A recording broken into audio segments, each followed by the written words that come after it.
Welcome to Kalaimani kitchen Vellur. இன்றைக்கி நம்ம ஒரு பிரேக்ஃபாஸ்ட் இல்லாமல் இட்லி தோசைன்னு தான் ரெகுலராக சாப்பிடுவோம். அது நிறைய கார்போஹைட்ரேட் இருக்கிறதுனால அது கொஞ்சம் இப்போ டாக்டருங்க அவாய்ட் பண்ண சொல்கிறாங்க. அதனால் நம்ம அதுக்கு மாற்றா ஒரு ஹெல்த்தியான ஒரு பிரேக்ஃபாஸ்ட் தான் இன்றைக்கி செய்ய போகிறோம். அது எப்படி செய்கிறது பார்க்கலாம் வாங்க. அதுக்கு முக்கியமாக நம்ம காலை டிஃபனுக்கு சாசேஜ்னு நம்ம சிக்கனில் செஞ்சுருக்குறோம். இதுமாரி மட்டனில் செய்யலாம். எல்லாமே நம்ம ஏற்கனவே நான் வீடியோவிலையும் போட்டிருக்குறோம். இப்போ இதை வச்சு தான் நம்ம செய்ய போகிறோம். இதை வந்து நம்ம சின்ன சின்னதாக கட் பண்ணிவிட்டு ஃப்ரை பண்ண போகிறோம். இதை நம்ம இப்போ கட் பண்ணி எடுத்துக்கலாம். சின்ன சின்னதாக எடுத்துக்கினா தான் ஃப்ரை பண்ணுறதுக்கு தான் மசாலா இதிலெல்லாம் நல்லா ஏறும். இந்தமாரி வீடியோ உங்களுக்கு வேணும்னா கலைமணி கிச்சனை சப்ஸ்கிரைப் பண்ணிவிட்டு பாருங்கள். அப்போ தான் நான் போடுற வீடியோ எடுத்து உங்களுக்கு பார்க்குறதுக்கு இதாக இருக்கும். இது சாசேஜ் கட் பண்ணிட்டோம். இது நம்ம ஷாலோ ஃப்ரை மாரி தான் பெப்பரும் சால்ட்டும் போட்டு ஃப்ரை பண்ணிவிட்டு அப்புறமா தான் இது சாப்பிட முடியும். இப்படியேவும் சாப்பிட்லாம், ஆனால் அது இன்னும் ஃப்ரை பண்ணிவிட்டு சாப்பிடும்போது இன்னும் ரொம்ப நல்லா டேஸ்ட்டு நல்லாயிருக்கும். அதனால் இப்போ நம்ம அதை ஃப்ரை பண்ணிக்கலாம்.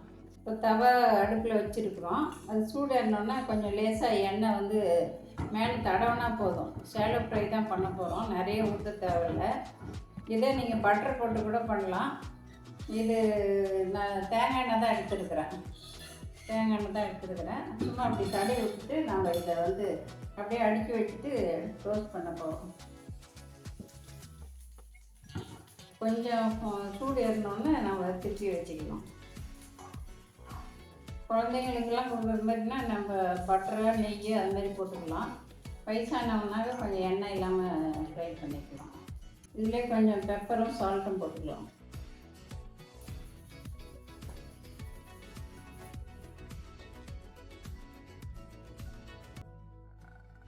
கொஞ்சம் ஃப்ரை ஆனோன்னா இன்னொரு திருப்பி போட்டு அது மேலேயும் பெப்பர் சால்ட் போட்டுக்கலாம். 2 சைடும். வெயிட் லாஸுக்கு கூட அந்த மாதிரி சாப்பிட்டுக்கலாம். வெயிட் லாஸு டயட்டு இருக்கிறான்றாங்க, அவங்களுக்கு கூட இது நல்ல ஹெல்த்தியான ஒரு டிஷ். இது போதும். இந்த அளவு வந்தால் எடுத்துடலாம்.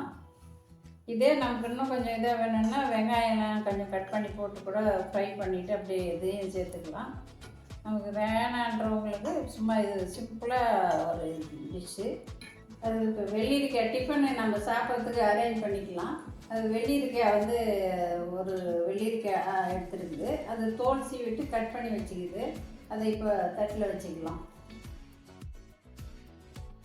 பாதாமை நைட்டில் ஊற வச்சு காலையில் தோல் எடுத்துகிட்டு வச்சுக்கிது. அதையும் ஒரு 10 பாதாம் மாதிரி சாப்பிட்றதுக்கு வச்சுக்கலாம். அடுத்தது ஆப்பிள் எடுத்துருக்குறோம். அதை தோல் சீவிட்டு கட் பண்ணி வச்சுக்கிது. அதை ஒரு 4 ஸ்லைஸ் எடுத்துக்கலாம். அடுத்தது சுண்டல் டெய்லி ஒரு சுண்டல் சாப்பிட்ணுன்றாங்க. அதனால் இது வந்து நம்ம முளைக்கட்டி வச்சுருக்குறோம். ஸ்ப்ரவுட்டுன்னுவாங்க. அது முளைக்கட்டின பயிர் வந்து ரொம்ப ரிச் ப்ரோட்டீன் நிறைஞ்சது.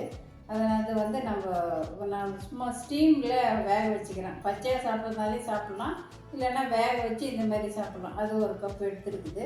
அதில் கொஞ்சம் வச்சுக்கலாம் நம்ம தட்டில். அடுத்தது சிக்கன் சாசேஜை வந்து நம்ம ஃப்ரை பண்ணி எடுத்துருக்குறோம். அது அதுவும் கொஞ்சம் பிளேட்டில் வச்சுக்கலாம். அடுத்தது இது ஏதாச்சும் ஒரு ஜூஸ் மாதிரி குடிக்கணும், இல்லைன்னா சூப் மாதிரி குடிக்கணும், எதாவது ஒன்று குடிக்கணுன்றதுக்காக நம்ம மோரை எடுத்துருக்குறோம். தயிர் துவைச்சி அதை மிக்சியில் போட்டு வெண்ணெய் எடுத்துட்டு நீர் கலந்து மோரை எடுத்து வச்சுருக்குறோம். அதோட கூட டிஃபனோட கூட இது சாப்பிட போகிறோம். இப்போ பிரேக்ஃபாஸ்ட்டுக்கு என்னென்ன தேவைன்றது நம்ம டெய்லி நம்ம சாப்பிட்றது இந்த மாதிரி ஹெல்த்தியாக எடுத்துக்கணுன்றதுக்காக தான் இது போட்டிருக்குறோம். குக்கும்பர் ஆகட்டும், பாதாம் ஆகட்டும், முளைக்கட்டின பயிர், இந்த மாதிரி டெய்லி ஒன்று இந்தமாரி சாப்பிட்ணும். அதுமாரி இது சத்தான ஒரு டிஃபனு.